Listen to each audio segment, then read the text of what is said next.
Hello నమస్తే అస్సలం వాలేకుమ్. మీ అందరికీ హార్మోనీ సోప్స్ గుర్తున్నాయా? 90s వాళ్ళకైతే ఈ హార్మోనీ సోప్స్ బాగా గుర్తుండిపోతాయి. చాలా మంచి ఫ్లేవర్ తో ఉండేది. సేమ్ రియల్ ఫ్రూట్ ఎలా ఉంటుందో ఆ స్మెల్లే వచ్చేది. దీంతో స్నానం చేసిన తర్వాత మన బాడీలో ఫ్రూట్ స్మెల్లే వచ్చేది. ఈ ఫ్రూట్ స్మెల్ కోసమైనా కూడా ఈ సోప్స్ ని కొనేవాళ్ళం. మా డాడీ ఫస్ట్ ఈ సోప్స్ ని హైదరాబాద్ నుంచి తీసుకొచ్చారు. తర్వాత వెతికితే మనకు కూడా దొరకడం స్టార్ట్ అయింది. ఇంకా తెచ్చుకునే వాళ్ళం ఆ సోప్ ని. ఇది ఆయిల్ స్కిన్ కి బాగా యూజ్ అవుతుంది. చిన్నప్పుడు యూజ్ చేసిన ఏదైనా ఒక ఐటమ్ ఇప్పుడు దొరికి మనం యూజ్ చేస్తే మన చిన్నప్పటి మెమరీస్ అన్ని ఒకసారిగా మన మైండ్ లోకి వచ్చేస్తాయి.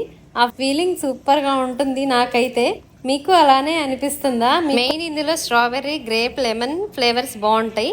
నాకైతే ఈ 3 ఫ్లేవర్స్ చాలా ఇష్టం. మీకు ఏ ఫ్లేవర్ ఇష్టమో కామెంట్ చేయండి. మీకు దొరికితే మీరు కూడా ఒక సోప్ తెచ్చుకొని మీ చిన్నప్పటి మెమరీస్ ని గుర్తు చేసుకోండి. Thank you for watching. Bye.